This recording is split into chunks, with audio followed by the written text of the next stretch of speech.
kita pelajari firman Tuhan, terutama kitab Injil, 4 kitab itu, Matius, Markus, Lukas, Yohanes, maka kalau disurvei ada setidaknya 3 top, ya, 3 list yang tertinggi dari semua pengajaran Yesus kepada murid-muridnya. Yang berarti bicara mengenai panggilan Yesus kepada murid-muridnya, mereka harus hidup seperti apa. Nah 3 top itu, yang pertama adalah Yesus banyak bicara mengenai hidup sebagai orang yang percaya. Itu yang pertama. Yang paling banyak yang Yesus sampaikan kepada murid-muridnya, yang Yesus ajarkan. Nah panggilan seorang murid yang kedua adalah bicara mengenai kehidupan berdoa. Karena ada hubungan yang sangat erat kalau kita bicara mengenai orang percaya dengan kehidupan doa. Karena orang yang percaya tanpa kehidupan doa hanyalah orang percaya KTP. Ya.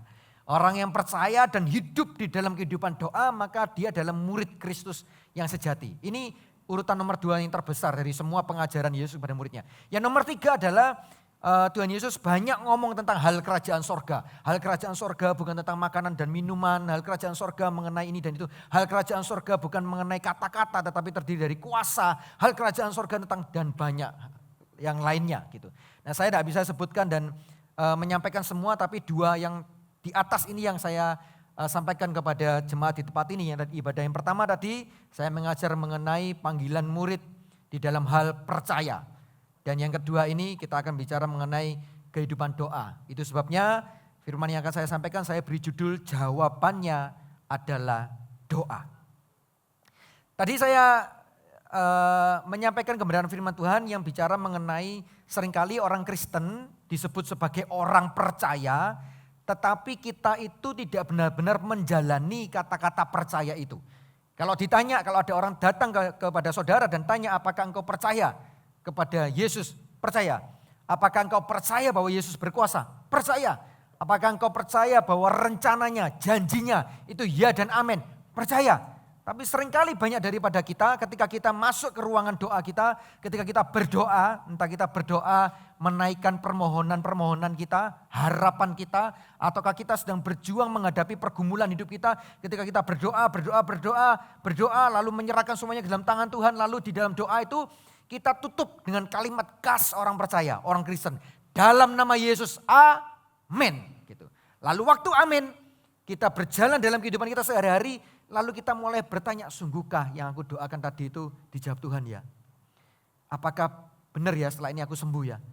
Apakah benar ya setelah ini pekerjaanku, bisnisku ditolong Tuhan ya?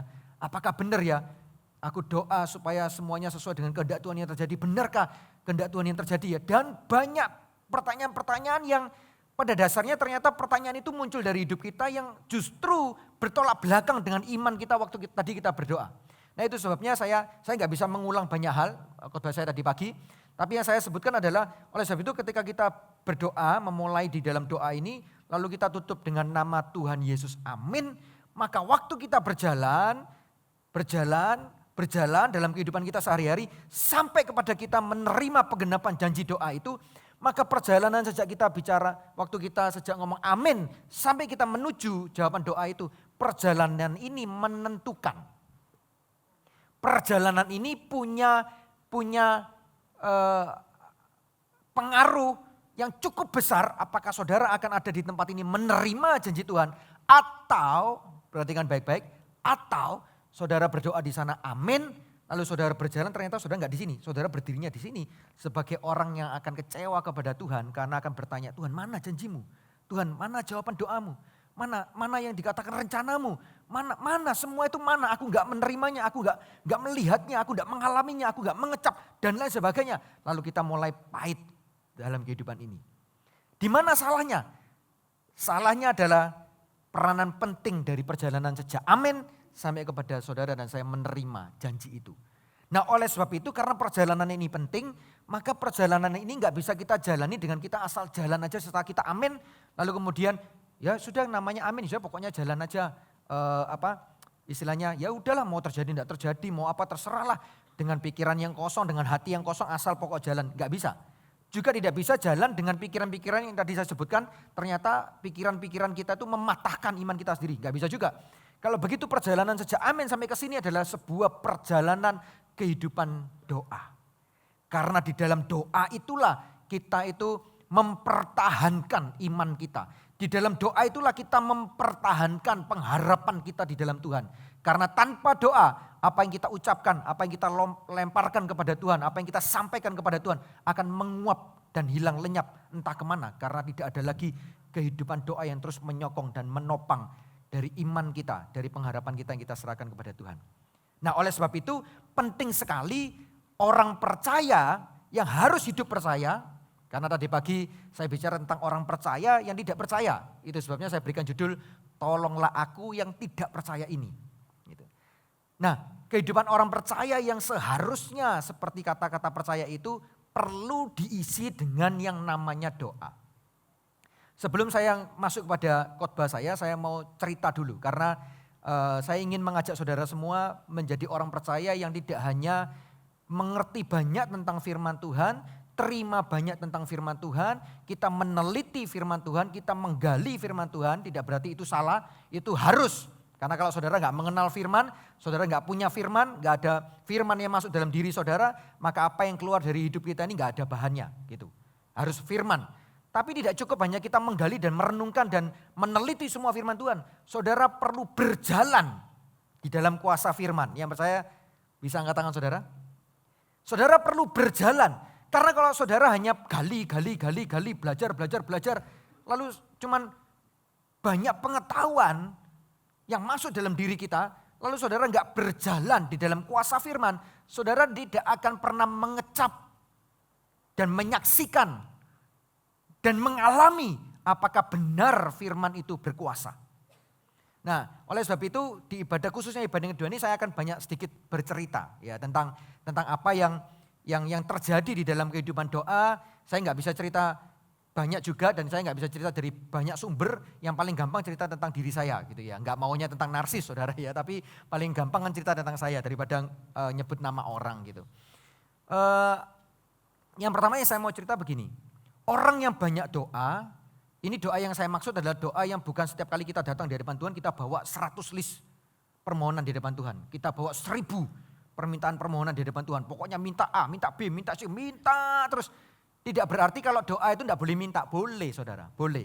Tapi jangan lupa salah satu unsur doa adalah bagaimana saudara dan saya itu dekat dan melekat kepada Tuhan.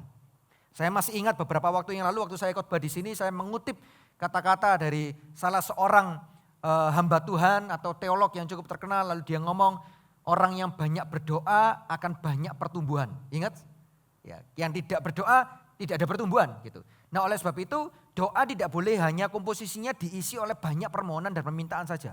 Harus ada unsur di mana di dalam doa-doa kita itu kita memang mau dekat, mau lekat, mau mendengar apa yang menjadi suara Tuhan. Nah itu baru namanya doa. Kalau doa isinya kita cuma ngomong, minta, itu satu arah gitu ya. Nanti Tuhan itu jadi agen jadi Doraemon saudara ya. Minta, lalu Tuhan harus buka kantong ajaibnya, keluarkan ini, keluarkan itu. Saudara minta apa, keluarin. Jadi Doraemon nanti lama-lama Tuhan itu. Nah yang namanya doa itu kan komunikasi dengan Tuhan. Yang namanya doa itu membangun relasi. Ya, saya mau sampaikan kepada saudara bukan hal-hal yang terlalu terbang-terbang ngawang-ngawang, enggak. Memang tidak semua di dalam jam-jam doa kita, waktu kita berdoa, lalu kemudian kita dengar suara Tuhan, hai anakku, ku. Memang enggak selalu. Tetapi waktu kita terus berdoa itu kita menyatakan kerinduan, Tuhan aku ini mau bangun relasi dengan Engkau. Aku ini mau dekat denganmu Tuhan. Karena firman Tuhan ngomong gini loh, Allah itu adalah roh. Kalau Allah adalah roh, maka hal yang paling mudah untuk mendekat kepada Tuhan, hal yang paling mudah untuk berelasi dengan Dia adalah ketika kita berdoa di dalam roh. Yang percaya katakan amin. Sehingga ketika kita terus berdoa, pasti ada sesuatu yang Tuhan akan sampaikan kepada saudara. Terlepas dari saudara peka nggak peka, tapi Tuhan akan ngomong. Tapi kalau itu saudara akan bangun terus kehidupan doa saudara, dibangun terus. Lama-lama saudara akan ngerti, lama-lama saudara akan bisa membedakan, oh ini Tuhan sedang menunjukkan sesuatu kepada saya. Saya mau cerita, kira-kira 10 hari sebelum terjadi kerusuhan di Surabaya ini, masih ingat? kira-kira setelah kita 17 Agustus lalu kira-kira kemudian seminggu lebih ya kira-kira itu terjadi kerusuhan di kota Surabaya sampai hari Minggu pun ibadah-ibadah kita berpengaruh gitu ya. Ada banyak orang juga nggak bisa datang ke gereja karena takut dan lain sebagainya. Tahukah saudara 10 hari sebelum terjadi kerusuhan itu di dalam ruang doa saya, waktu saya berdoa di gereja sih tepatnya. Saya berdoa di gereja, saya lagi berdoa menyembah, saya berbahasa lidah. Lalu ini kebiasaan yang saya lakukan, saudara tidak perlu contoh saya. Karena setiap mencontoh saya tidak perlu karena setiap orang kan punya perjalanan rohaninya masing-masing. Ya, ini hanya cerita untuk menginspirasi saudara dan sebagai kesaksian. Saya selalu setiap kali saya berdoa itu setelah saya memuji menyembah Tuhan, saya banyak ambil waktu dalam menyembah dalam bahasa lidah, dalam bahasa roh. Lalu kemudian saatnya saya mulai berdoa tentang kehidupan saya pribadi, hal-hal apa yang saya rasa saya punya banyak kelemahan di area ini Tuhan, saya merasa gak mampu, Tuhan tolong saya dan lain sebagainya. Saya doakan istri saya, anak-anak saya semuanya masa depan mereka, pasangan hidup mereka. Anak saya itu yang besar baru masuk kuliah, yang nomor 2 baru 1 SMA, yang nomor 3 baru kelas 4 SD. Ya yang nomor 4, yang nomor 3. Jangan sampai terjadi kata-kata profetik. Karena Ko Joni sudah mulai tepuk tangan, gawat. Anak saya yang ketiga kelas 4 SD, nah itu yang betul, nah boleh kebalik ya. Meskipun masih kelas 4 SD, saya berdoa untuk pasangan hidupnya dia. Saya berdoa. Setelah selesai urusan keluarga saya berdoa untuk gereja. Setelah saya selesai berdoa untuk gereja, saya doakan banyak hal, saya doa, lalu saya berdoa untuk kota dan bangsa. Waktu saya berdoa untuk kota dan bangsa, saya tuh berdoa ya bukan gak percaya, bukan gak sungguh-sungguh ya, saya berdoa dengan sungguh-sungguh seperti biasa. Tapi lalu kemudian ada sesuatu yang Tuhan sedang bicara di hati saya, kamu perlu secara khusus doakan untuk bangsamu. Secara khusus berdoa untuk bangsamu. Itu kata-kata itu berulang terus, doa untuk bangsamu, doa untuk bangsa. Saya bingung karena saya merasa, saya bukan orang yang gak berdoa untuk bangsa ini, saya berdoa gitu. Apalagi ketika saya mendengar suara itu, saya sedang ada 1-2 pokok doa, yang ini urusan pribadi saya, yang sedang saya ajukan di hadapan Tuhan, yang saya sedang mohonkan kepada Dia, yang saya sedang taruh harapan saya di sana. Tuhan, istilahnya gini, Tuhan ini yang sedang aku ingini gitu, ini yang sedang aku mau Tuhan. Berkati Tuhan, tolong campur tanganmu dan lain sebagainya gitu ya. Nah tapi suara itu muncul kuat gitu. Kemudian ya udah, karena suara itu begitu kuat, saya cerita sama istri saya. Ini hari ini ada istri saya yang juga melayani di sini, jadi sebagai saksi saudara ya, supaya saya ngomongnya enggak ini. Nah saya cerita, saya terus terang waktu dengar suara itu saya merasa, satu, saya berdoa kok untuk kota dan bangsa ini. Kenapa Tuhan masih minta saya doa lagi gitu. Yang kedua, saya sedang punya seolah-olah kayak sesuatu yang kebutuhan urgennya lebih tinggi dari urusan kota dan bangsa ini. Ini urusan pribadi saya dan urusan keluarga, bukan pribadi. Saya perlu angkat ini. Tapi Tuhan bilang itu, ya udah, tapi saya mau taat, saya mau doa. Nah sejak hari itu besoknya dan hari-hari berikutnya, saya spend waktu khusus, saya doa untuk kota dan bangsa. Saya doakan Surabaya, saya doakan Indonesia, saya doakan perekonomian, saya doakan pemerintahan, saya doakan semua lembaga-lembaga pemerintah, saya doakan presiden dan semua jajaran menteri.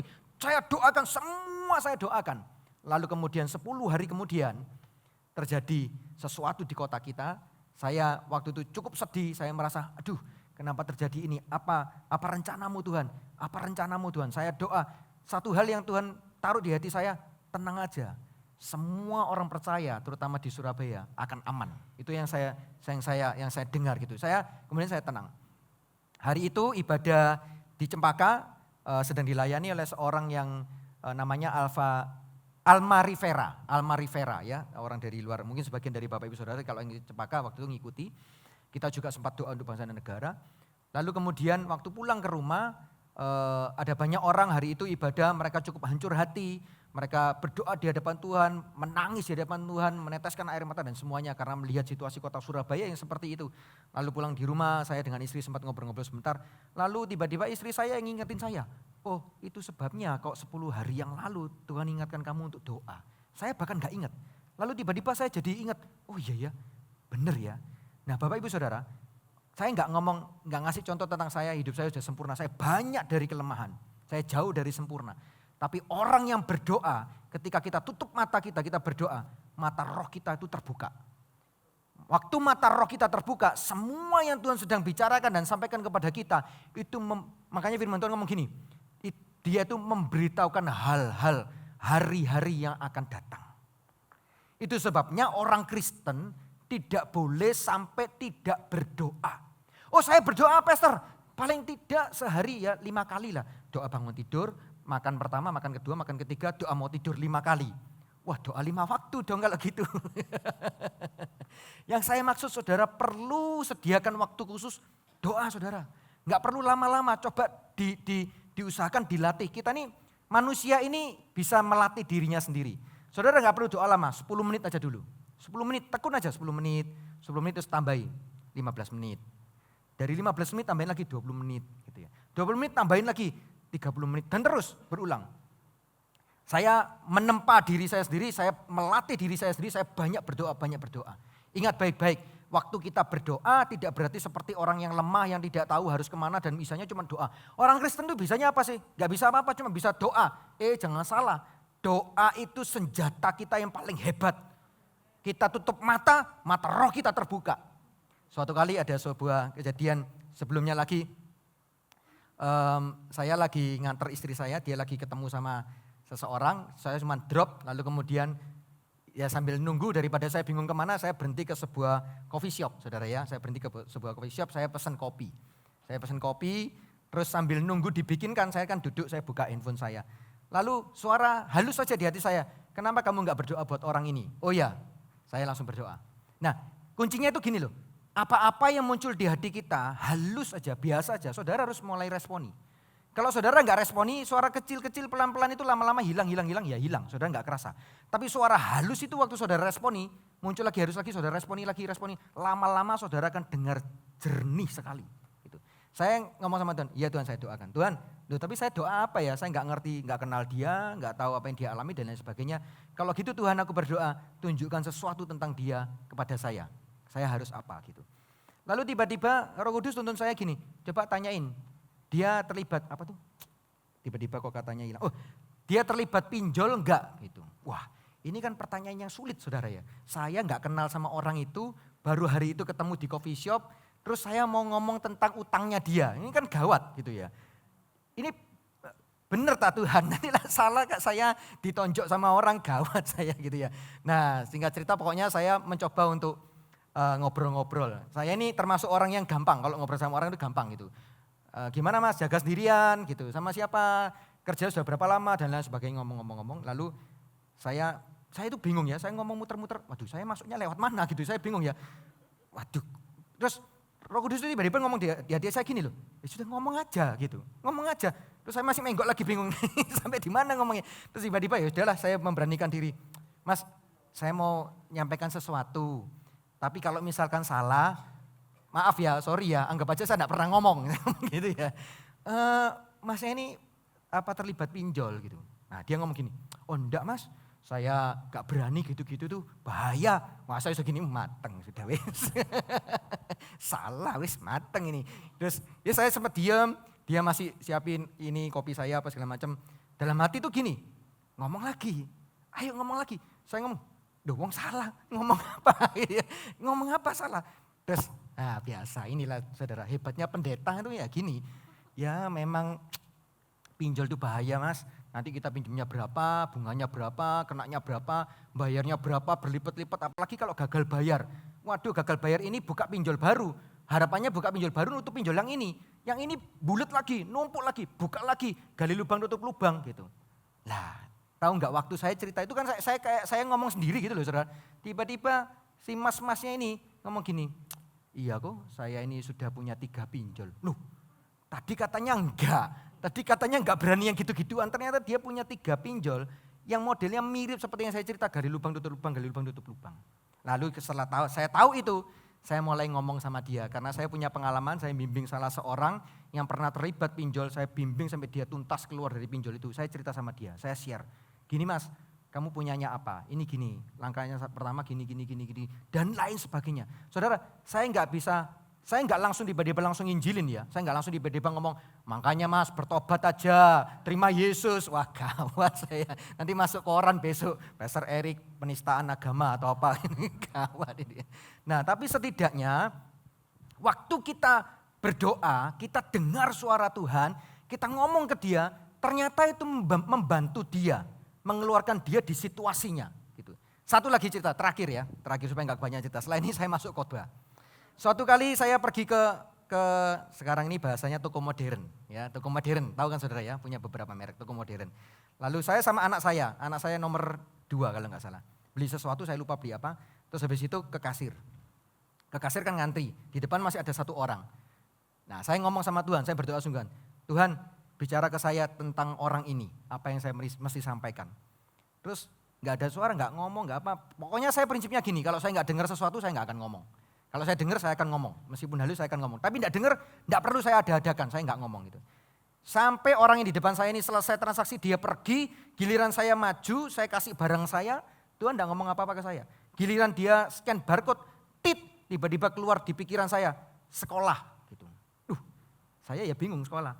Terus saya ngomong gini, Mbak, nah ini jurus yang perlu dipakai di awal. Saya mau menyampaikan sesuatu ya, kalau misalkan salah, maaf ya, anggap aja saya enggak pernah ngomong. Saya ngomong gitu. Mbaknya ini punya keinginan mau sekolah atau gimana Mbak? Loh Bapak kok tahu? Saya tuh pingin banget kuliah loh Pak, saya enggak bisa kuliah. Saya selesai SMA itu saya bahasan dia, pokoknya dia sedih karena dia enggak bisa melanjutkan ke jenjang perkuliahan. Nah akhirnya dia kerja jadi kasir di toko modern itu. Nah waktu dia sambil ngomong itu, Roh Kudus ngasih saya hikmat gitu, kasih tahu dia ada banyak cara untuk bisa kuliah, ditolong dengan mungkin kalau dia enggak punya biaya gitu ya, enggak mampu dan sebagainya. Tiba-tiba saya bisa ngomong gini, Mbak coba cari tahu informasi beberapa Mbak, ada universitas terbuka, ada tempat perkuliahan yang bisa membantu orang-orang yang mungkin kalau banyak kesulitan dalam biaya dan lain sebagainya. Oh ada ya Pak, oh ada, coba buka internet, nanti bisa cari di sana, universitas terbuka, coba cari tahu. Ada banyak orang yang enggak mampu kuliah di sana. Dan dia bisa dapat gelar S1 loh, lulus. Oh gitu ya Pak, ya Pak, makasih. Ya udah saya bayar aja, saya enggak ngomong Yesus sama sekali. Saya bayar, saya keluar. Apa yang saya ceritakan kepada saudara? Waktu kita berdoa, Tuhan enggak pernah tutup mulut.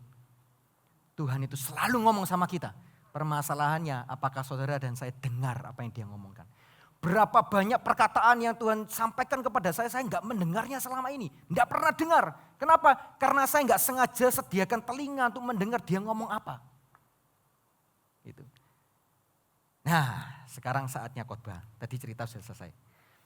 Suatu kali Tuhan Yesus hampir di hari-hari terakhirnya dia, sebelum dia ditangkap, kita tahu ceritanya Yesus bersama dengan 3 murid yang pergi ke Taman Getsemani. Lalu dia berdoa di sana, tahu ceritanya ya.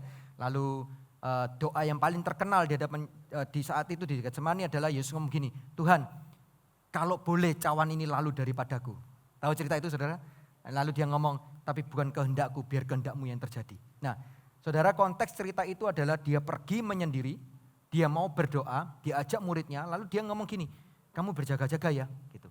Lalu dia pergi, katanya dalam Injil yang lain selemparan batu jauhnya. Dia di situ, lalu dia tersungkur di sana, dia berdoa. Setelah dia berdoa, dia selesai berdoa, dia menghampiri muridnya, dia mendapati muridnya sedang apa saudara? Tidur. Wah luar biasa, ingat semua. Tidur, lalu Yesus mengingatkan. Mari kita buka Matius 26 ayat 41. Matius 26 ayat 41. Firman Tuhan berkata demikian. Berjaga-jagalah dan berdoalah supaya kamu jangan jatuh ke dalam pencobaan. Roh memang penurut tetapi daging lemah. Saya ulangi saudara ya. Berjaga-jagalah. Katakan berjaga-jaga. Dan berdoalah. Katakan berdoa. Supaya kamu jangan jatuh ke dalam pencobaan. Roh memang penurut tetapi daging lemah. Waktu Yesus balik ke muridnya, dia tahu muridnya tidur. Lalu satu hal yang dia katakan kepada Sang Petrus adalah kalimat ini. Berjaga-jagalah dan berdoalah supaya kamu jangan jatuh ke dalam pencobaan. Saya berhenti dulu di sini.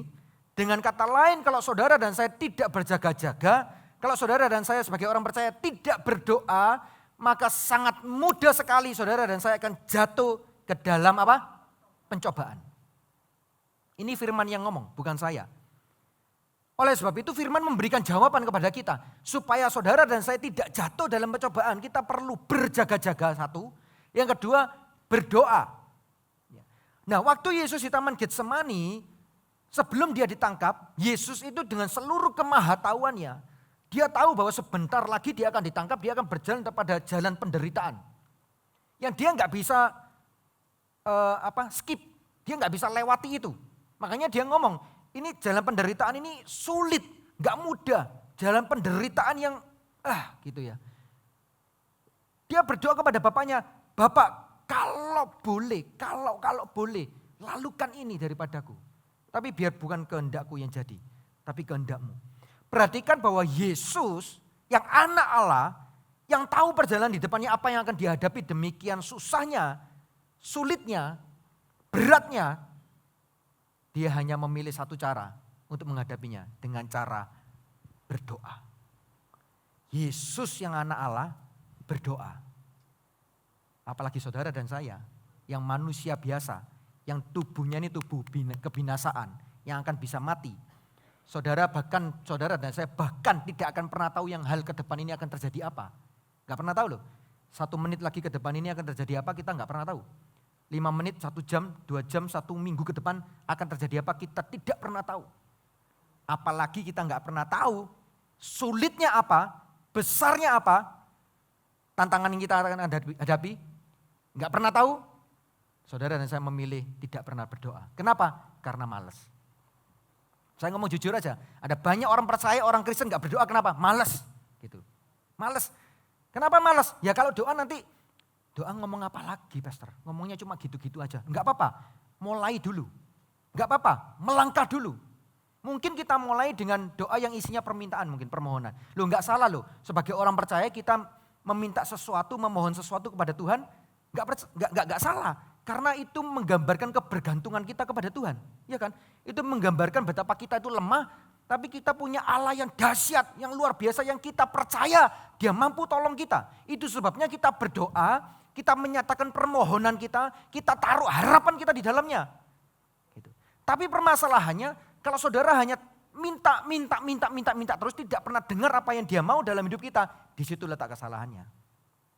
Gak apa-apa kalau saudara merasa bingung, kikuk, gak tahu mulainya dari mana, mulai dulu aja pokoknya doa. Mulai dengan beberapa permohonan yang saudara punya. Tapi setelah itu izinkan ada waktu tertentu. Tuhan berbicaralah biar hambamu ini mendengar apa yang kau katakan. Nah ada banyak hal yang saya jumpai, ini perjalanan pengalaman rohani saya, tidak harus sama dengan saya.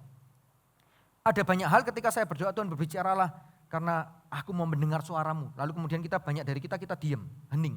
Kita mencoba cari-cari, dengar-dengar suara itu bicara apa. Gitu.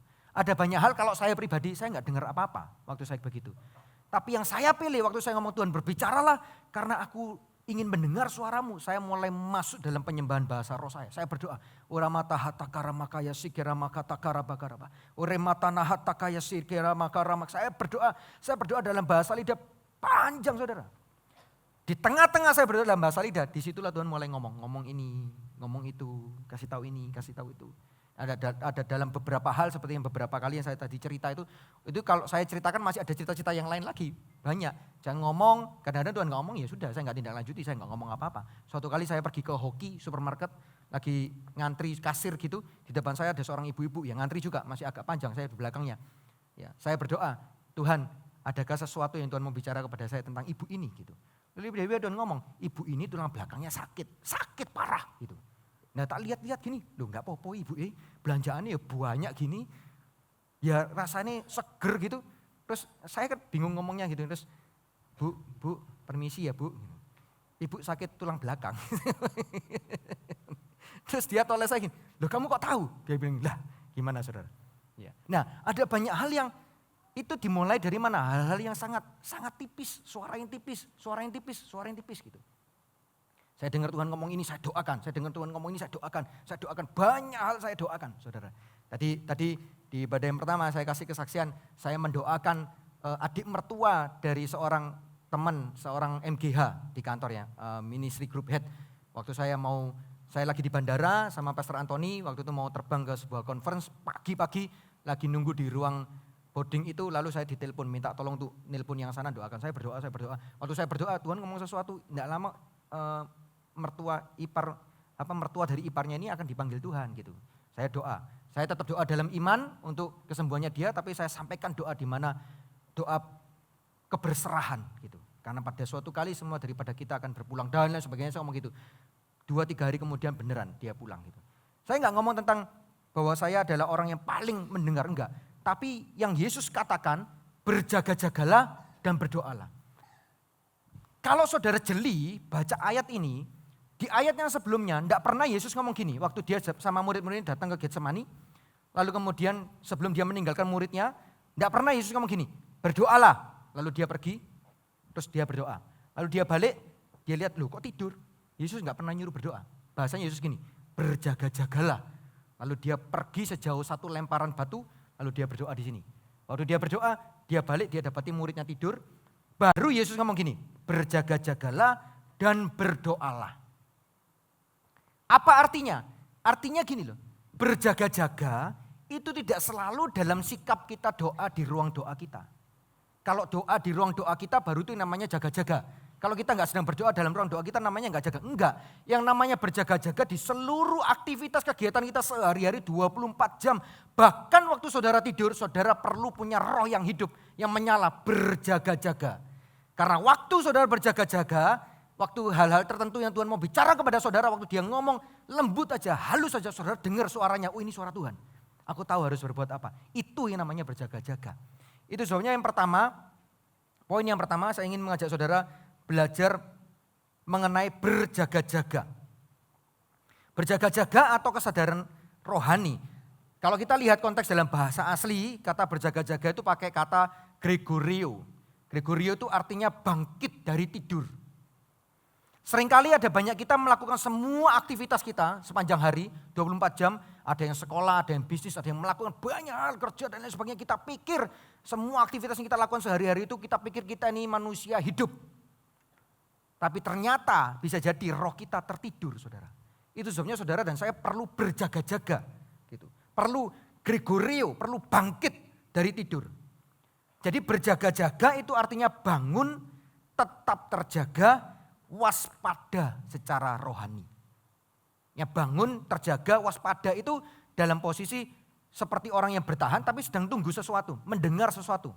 Menunggu sesuatu, mendengar sesuatu. Untuk kemudian mau melakukan action apa. Itu namanya berjaga-jaga. 1 Petrus 5 ayat 8, firman Tuhan ngomong begini. Sadarlah dan berjaga-jagalah, lawanmu si iblis berjalan keliling seperti singa yang mengaum, mencari orang yang dapat ditelannya.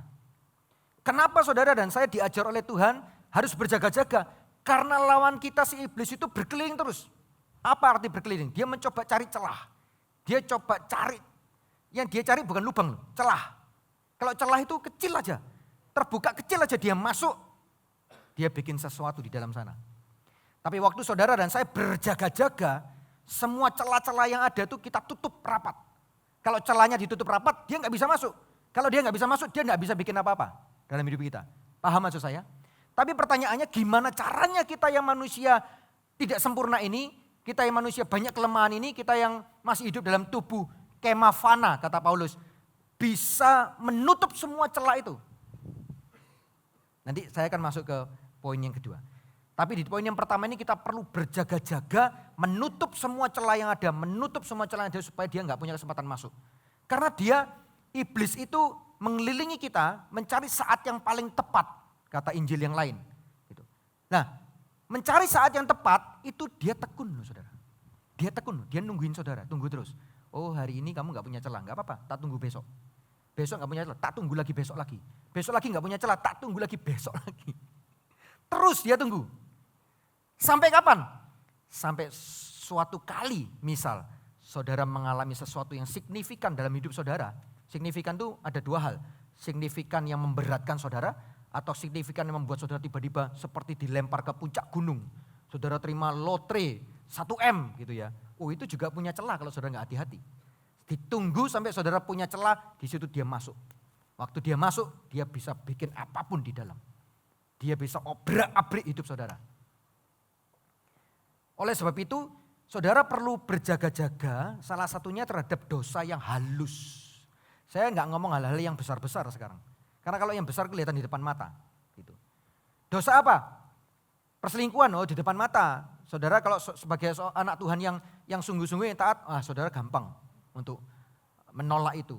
Dosa apa? Pencurian, kelihatan besar, saudara bisa ini. Tapi bagaimana dengan dosa yang halus? Saya berdoa, saya nggak bisa jelaskan apa definisi halus. Tapi saya berdoa supaya Roh Kudus yang terjemahkan kepada saudara.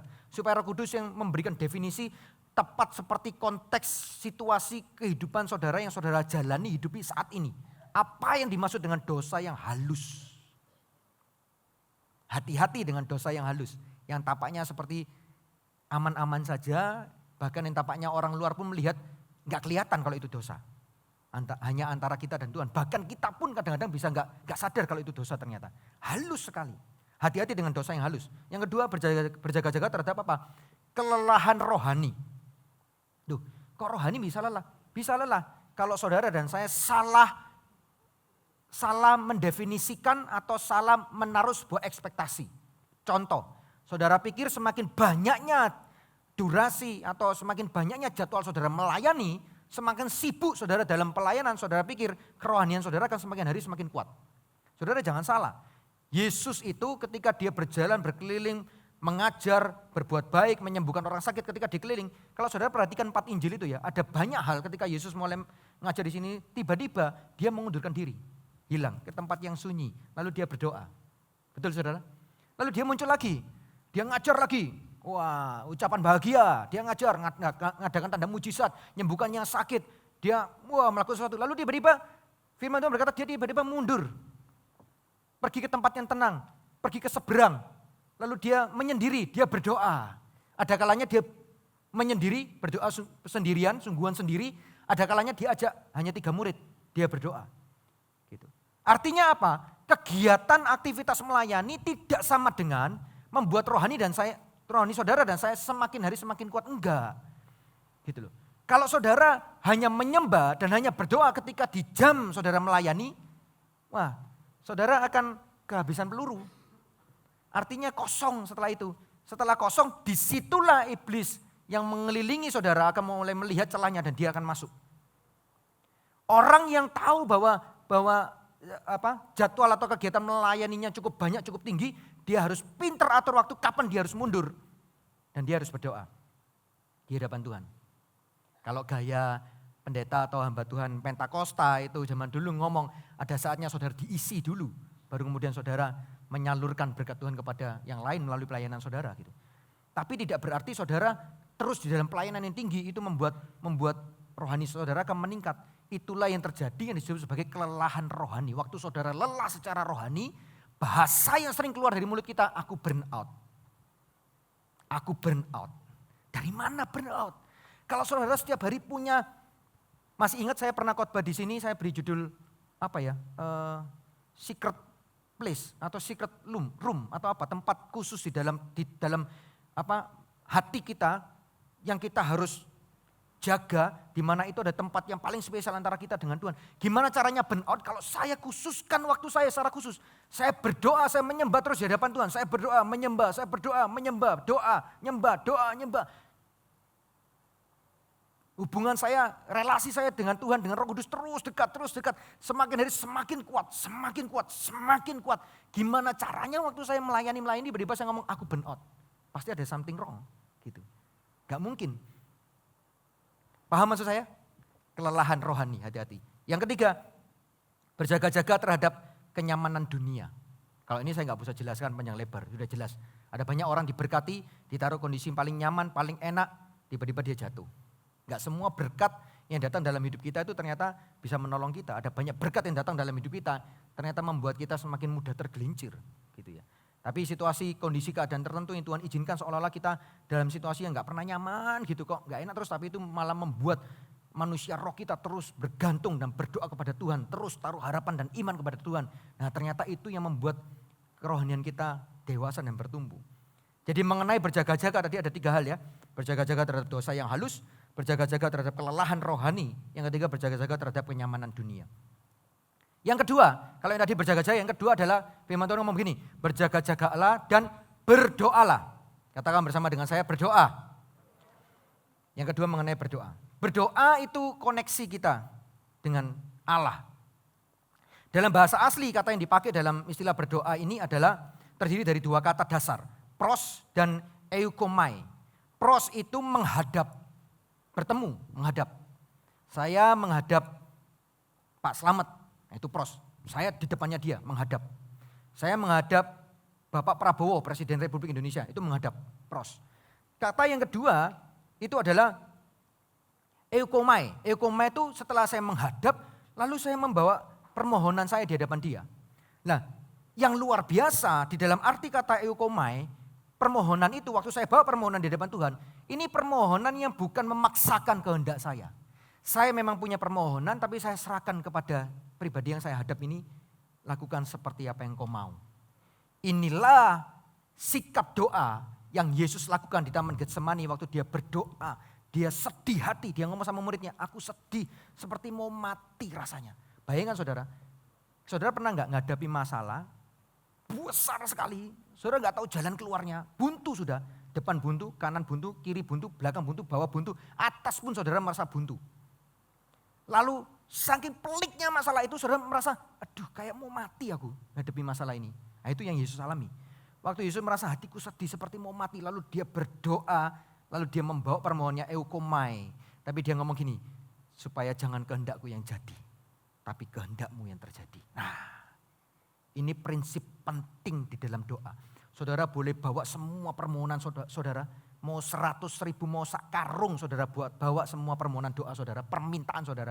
Tapi saudara harus akhiri dengan sikap, Tuhan ini memang permohonanku, ini memang permintaanku, tapi biar bukan kehendakku, tapi kehendakmu yang terjadi. Kenapa kita perlu itu? Ada banyak orang yang gak ngerti, dia merasa gini, aduh lah gimana, eman toh, sayang toh, kita maunya A, B, C. Tapi masa kita setelah ngomong Tuhan aku mau A, B, C, masa terus kemudian kita ngomong gini, tapi gak usah A, B, C gak apa-apa Tuhan, kehendakmu aja yang terjadi. Ada banyak orang gak ngerti, dia pikir, aduh bahasa Ibrani-nya getun saudara ya. Saudara jangan salah loh, waktu kita ngomong biar kehendakmu yang terjadi, saudara rencanamu dan rencanaku lebih hebat mana dengan rencana Tuhan? Nah susah kan jawabnya kan? Lebih hebat mana rencana kita dengan rencana Allah? Yang ngomong lebih hebat rencana Allah bisa angkat tangannya. Oke, yang ngomong tuh lebih hebat rencana kita tuh Pak, kita paling tahu situasi kita, paling tahu ngerti detail teknisnya kita tahu. Siapa angkat tangan? Gak berani kayaknya, takut disalib. Nah kalau kita tahu rencana Tuhan yang paling hebat, kenapa kita gak berani ngomong Tuhan biar kehendakmu yang terjadi? Waktu kita ngomong biar kehendakmu yang terjadi, beneran total kita ngomong terserah mau caranya bagaimana, terserah mau bentuknya bagaimana, terserah mau waktunya kapan. Itu namanya biar kehendakmu yang terjadi. Doa yang seperti ini menggoncang sorga. Doa yang seperti ini membuat sorga mencurahkan kuasa. Bukan cuma soal jawaban, perhatikan saya baik-baik. Mencurahkan kuasa. Karena dia tahu firman Tuhan ngomong gini. Kalau kita percaya kepada Tuhan, mintalah segala sesuatu, maka Bapakmu yang di sorga akan memberikannya kepadamu. Tahu ayat itu? Jangan berhenti di sana bacanya. Lanjutannya ngomong gini. Roh Allah menyelidiki hati kita dalam segala sesuatu yang kita minta di hadapan Dia. Artinya waktu kita berani menaikkan permohonan kita di hadapan Tuhan, lalu kita berani ngomong biar kehendakmu yang terjadi. Itu Roh Kudus periksa hati kita. Ternyata kita berserah sepenuhnya kepada Dia meskipun kita punya permintaan permohonan. Disitulah Allah melihat motivasi hati kita dan Dia menjawab tepat seperti apa yang menjadi iman kita di dalam diri kita. Itu sebabnya seringkali Yesus menyembuhkan orang sakit, menolong orang sakit. Lalu kemudian Yesus ngomong gini, terjadilah seperti imanmu. Itu artinya saudara, tepat seperti apa yang ada di dalam hati kita. Gitu. Dia tahu motivasi hati kita. Amin. Mulai berat nih, saya ngerti, saya paham kok saudara, mulai berat ya. Nah, ada 3 hal juga mengenai berdoalah. Berdoalah itu artinya dengan 2 kata tadi, pros, menghadap atau eukomai, memohon tapi menyerahkan. Itu artinya begini, berdoalah itu menghadap Allah dengan permohonan yang penuh penyerahan. Ya. Penuh penyerahan. Ada 3 hal yang saya mau bagikan kepada saudara. Yang pertama, doa yang menguatkan roh yang lemah. Saudara, waktu saudara berdoa, seperti tadi yang saya katakan, ada masa di mana kita selesai mengungkapkan segala sesuatunya, permohonan kita dan semuanya, kasih waktu untuk Tuhan bicara. Kalau saya pribadi, di waktu yang saya kasih kepada Tuhan itu, saya berdoa dalam bahasa lidah. Saya berdoa. Dan waktu saya berdoa itu, hal-hal yang waktu saya naikkan permohonan saya di hadapan Tuhan, yang saya merasa saya lemah. Saya enggak mampu Tuhan, itu sebenarnya tolong saya Tuhan. Saya sudah Katakanlah sudah deadline, ini sudah jalan buntu dan lain sebagainya. Kelemahan saya, tapi waktu di ruang yang ini saya izinkan dia berbicara. Waktu saya mulai menyembah dalam bahasa lidah, tiba-tiba nggak tahu kenapa, jawabannya apa juga nggak tahu. Tiba-tiba pokoknya roh saya semakin kuat aja, semakin kuat, semakin kuat. Saudara tahukah ada ayat yang mengatakan bahwa roh itu yang tinggal dalam diri kita akan berdoa kepada Bapa, berdoa untuk kita kepada Bapa dengan semua keluhan-keluhan ini tidak terucap dengan bahasa manusia. Tahu ayat itu? Artinya waktu kita berdoa dalam bahasa lidah, kita nggak pernah ngerti artinya. 1 Korintus pasal 13 ngomong, tidak ada satu pun orang yang ngerti. Artinya apa? Karena dia tidak sedang berkata-kata kepada manusia, tetapi dia berkata-kata kepada Allah. Lalu ayat yang berikutnya mengatakan, dia sedang mengatakan hal-hal yang rahasia. Nah ini yang perlu. Garis bawahi, hal-hal rahasia apa? Ya nggak tahu namanya rahasia. Bahasanya juga nggak ngerti, tapi yang saya yakini gini. Saya pernah share tentang ini, tapi saya mau ulangi kepada saudara. Hari ini, menit ini, detik ini saya berdoa. Iramataka ramaka hasaka ramataka rebeka ramataka rabaka yasuka ramataka rabaka. Saya nggak pernah tahu 1 menit ke depan akan terjadi apa. Nggak tahu. Setengah jam ke depan saya nggak tahu. Tapi roh yang di dalam diri saya berdoa untuk saya kepada Bapa dengan semua bahasa yang saya nggak bisa sebutkan dalam bahasa manusia. Roh itu berdoa untuk saya, bukan untuk yang lain, untuk saya. Kepada Bapa, dia sampaikan kepada Bapa. Bisa jadi roh itu berdoa untuk saya untuk 1 menit ke depan ini ya, saya nggak pernah tahu terjadi apa. Bisa jadi roh itu berdoa untuk saya 1 jam lagi ke depan ini mau terjadi apa, saya nggak tahu. Tapi detik di sini saya sudah doakan. Ya mata karama hata karabakaya sekarabakaraba. Soramakana hata karabakaraba. 1 minggu ke depan saya mau terjadi apa, saya nggak tahu. Tapi saya doakan roh itu berdoa untuk saya. Dengan kata lain kalau roh itu detik ini berdoa untuk saya, untuk menit-menit, jam-jam dan waktu-waktu ke depan. Dengan kata lain, perjalanan kaki saya melangkah dalam perjalanan ini. Sebenarnya Roh Kudus yang dalam diri saya berdoa kepada Bapa, menolong saya menyiapkan jalannya. Sehingga waktu saya melangkah, jalannya tercipta. Tadinya kosong, waktu saya melangkah ada lagi jalannya. Kosong ya, waktu saya mau melangkah ada lagi. Ada lagi. Di langkah yang berikutnya ini harusnya saya tersandung jatuh. Atau saya masuk ke lubang.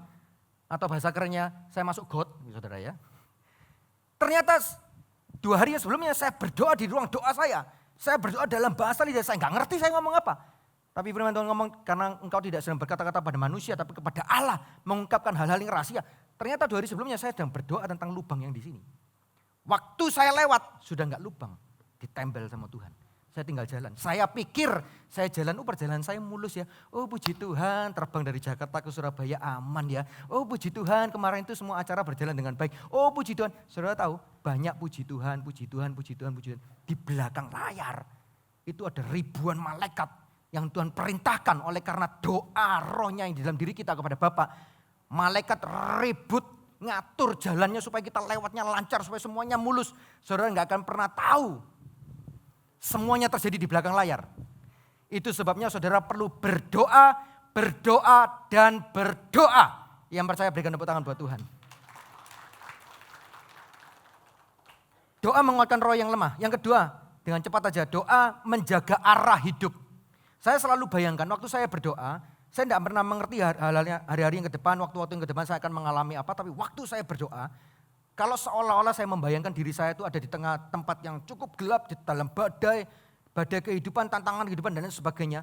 Saya ketika tutup mata saya berdoa, yang saya bayangkan adalah seperti seolah ada sebuah mercusuar yang berdiri di sana dengan lampunya dia. Sehingga meskipun ini kalang kabut kacau, badai menerpa, goncang, angin topan, asal saya lihat cahayanya di sana, mercusuarnya di sana, saya tahu kemana saya harus pergi. Saya tahu kemana saya harus melangkah. Saya tahu arah kemana saya harus berjalan. Karena doa menjaga arah hidup kita. Yang ketiga, doa membentuk, ini penting, doa membentuk penundukan diri kita. Karena di dalam doa, saudara akan belajar dengan sendirinya di mana saudara akan tunduk. Itu sebabnya Yesus ngomong, bukan kehendakku, tetapi kehendakmu yang terjadi. Ada sebuah quote dari seorang hamba Tuhan yang cukup terkenal. Orang ini namanya Leonard Ravenhill. Dia ngomong gini, no man is greater than his prayer life. Gak ada seorang pun yang lebih besar daripada kehidupan doanya. Dengan kata lain, kalau saudara punya kehidupan doa yang sedikit, ya udah kehidupan saudara ya segitu aja. Tapi kalau saudara punya kehidupan doa yang besar, segitulah saudara dahsyat. di dalam pemakaian Tuhan. No man is greater than his prayer. Bapak Ibu Saudara, kita mungkin merasa di pekerjaan kita baik-baik saja, bahkan kita merasa excellent, kita merasa hebat, mungkin kita aktif dalam pelayanan, atau kita merasa kuat di dalam banyak hal, kita punya banyak kemampuan dan lain sebagainya. Atau sisi yang satunya saudara merasa saudara kurang, lemah, putus pengharapan dan lain sebagainya. Apapun itu, di hadapan Tuhan, ukuran sejati bukanlah apa yang kita lakukan di depan manusia. Ukuran sejati yang Allah pakai untuk mengukur saudara dan saya adalah apa yang kita lakukan atau apa yang kita ungkapkan di hadapannya di dalam doa. Di dalam doa. Itu sebabnya ada banyak orang mungkin dalam perjalanan hidupnya dia bukan orang yang masuk dalam list pertama, kedua, ketiga. Mungkin dia masuk di cadangan. Mungkin dia bahkan tidak pernah terhitung dan lain sebagainya. Tetapi ketika dia berdoa. Waktu orang yang dalam list 1 dan 2 dan 3 ternyata gak bisa memenuhi. Tuhan tahu ada anaknya yang siap. Meskipun di dalam cadangan dia bisa geser. Masukkan saudara di urutan yang pertama. Itu sebabnya ada banyak orang gak pernah ngerti. Saya gak tahu loh, ternyata tiba-tiba saya kok bisa masuk di yang ini. Tiba-tiba kok saya bisa terima tender ini. Tiba-tiba kok saya bisa masuk proyek itu. Tiba-tiba saya diberikan kesempatan ketemu sama orang itu. Dan lain sebagainya, kita tidak pernah tahu. Itu namanya divine connection. Itu namanya divine meeting. Ada banyak orang gak ngerti apa-apa tiba-tiba kontak. Kamu gini. Oke, sekarang ready, siap, berangkat ya, berangkat. Doa. Yang terakhir, saya undang teman-teman worship ministry. Saya kurang setuju dengan kalimat yang banyak sering dilontarkan. Saya nggak menyebut namanya siapa, pokoknya sering lah banyak ngomong begini. Banyak doa, banyak berkat. Sedikit doa, sedikit berkat. Tidak berdoa, tidak ada berkat. Pernah dengar itu? Saya agak kurang setuju. Saya sedikit modif, ya. Kalau tadi saya cerita tentang bubur-buburan tadi pagi, saya nggak setuju tentang bubur ayam. Saudara mau tahu kenapa? Dengerin yang pagi, saya nggak bisa ngulang. Yang ini tentang doa, saya mau sedikit ubah.